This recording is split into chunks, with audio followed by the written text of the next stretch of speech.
Lesson 2. Hitting the drum.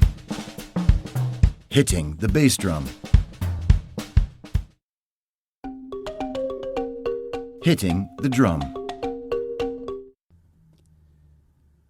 In order to hit the drum, it is necessary to have a harmonious movement between the wrist, fingers, and arm whenever we need to strike with a certain amount of strength. The principal objective of every musician is to get a good sound. To practice, we'll begin with the starting position. Sticks in a triangle. The tips are a couple of centimeters from the drum head, not touching the drum head. Elbows absolutely relaxed. Never raise your elbows when you're playing. From this position, we bring the sticks up, practicing one hand at a time, directing the tip towards the top part of the arm, the point of the shoulder. We go up, raising the wrist, and following the sticks through with the fingers. The moment in which we are ready and the movement is exact, we can go back down to the starting position.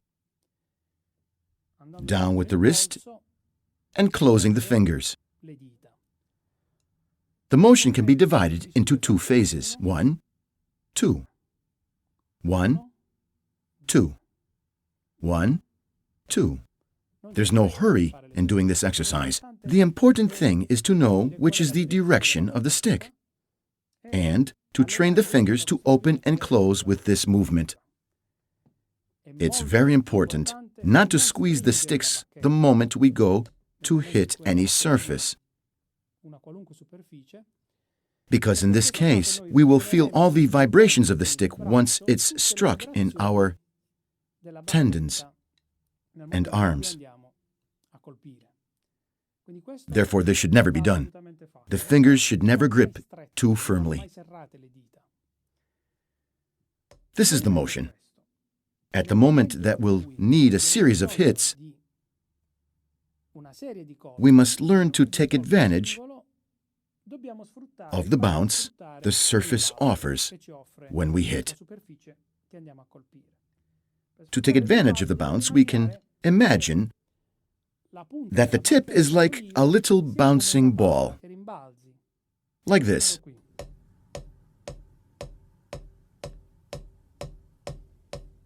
The motion is the same, but this time we don't stop, but we follow the stick in its natural bounce.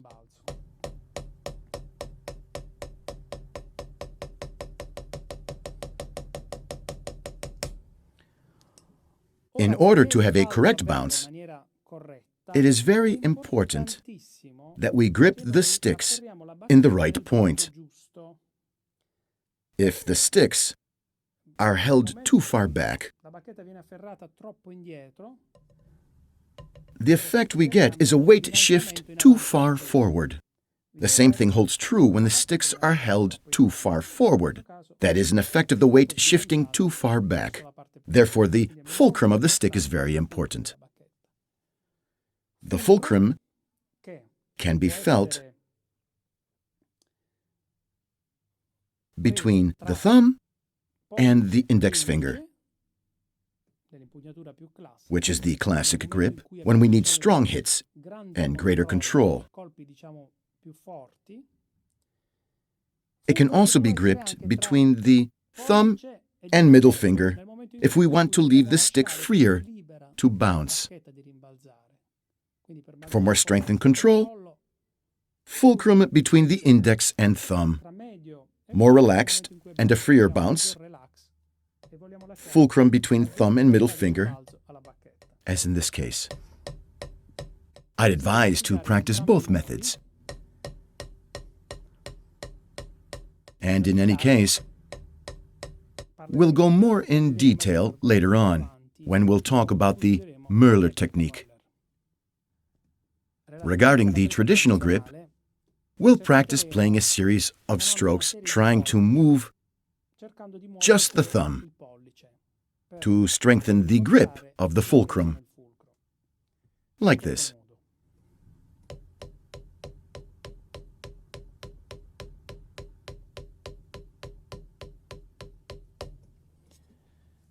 It's very important that the wrist is in a vertical position and the palm is open. In the second phase, we'll practice playing single strokes, concentrating on the rotation of the forearm, leaving the stick free to come up, and bringing the fingers to the starting position right after the drum stroke, like this.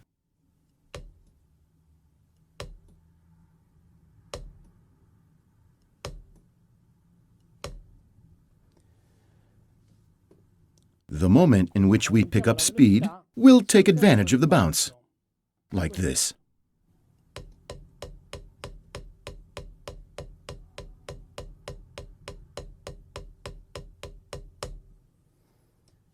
If the strokes are at a smaller height, therefore a lower dynamic, we can control them with the help of the index and middle finger, like this.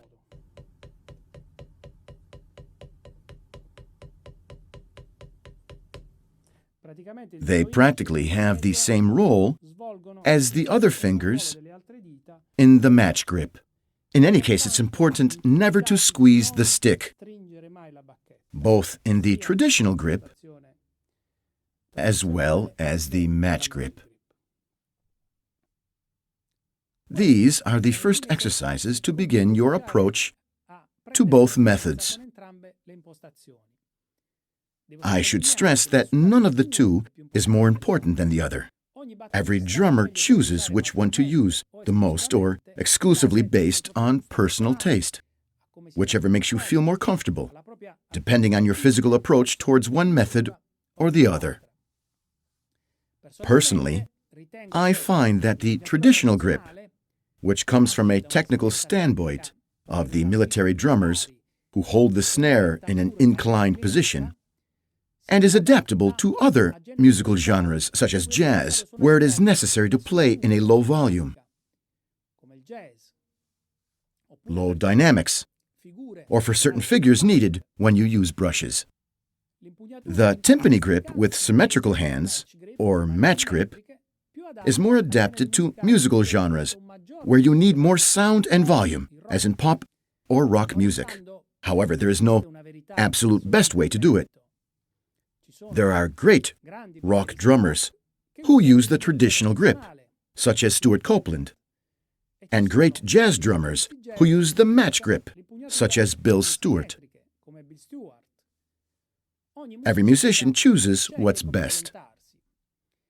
The ideal is to know how to use both grips, even though this requires more practice time.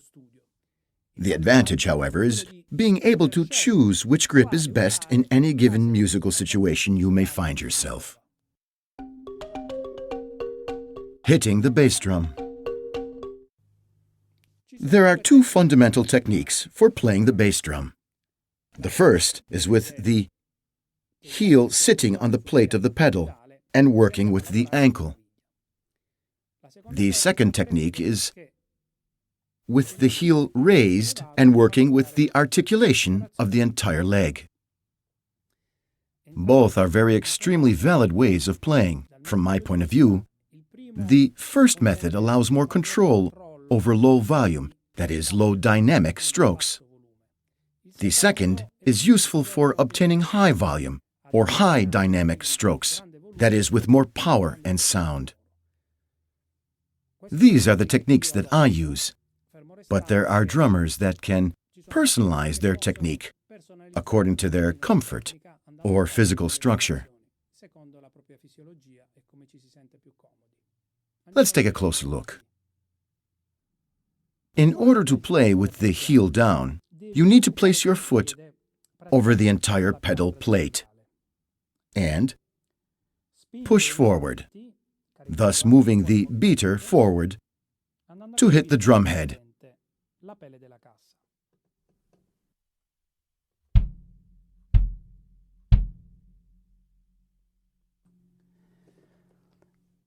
It's important that the beater doesn't remain in contact with the drum head in order to avoid that the resounding of the drum isn't completely eliminated. On the other hand, playing with your heel raised, you must back up your position on the pedal,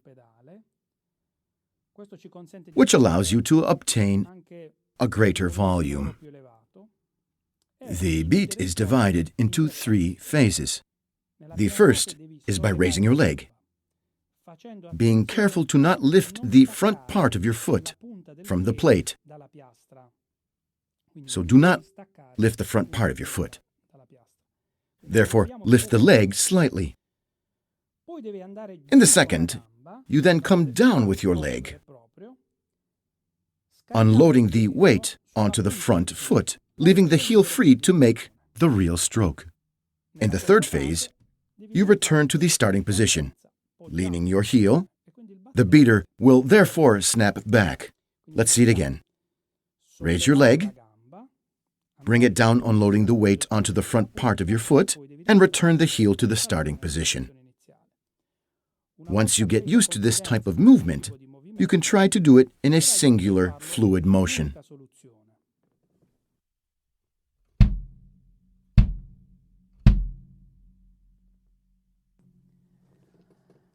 To play a sequence of strokes, you will do the same motion, but return with your heel in the starting position, only at the end of that sequence.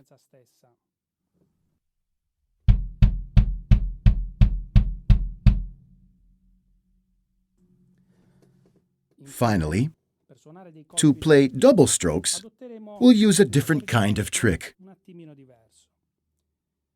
You have to try and hit the drum head, sending the front foot down as the leg goes up.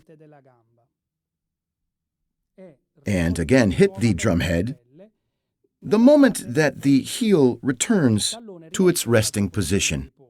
That means hitting the drum head in the upward phase and a second time in the downward phase.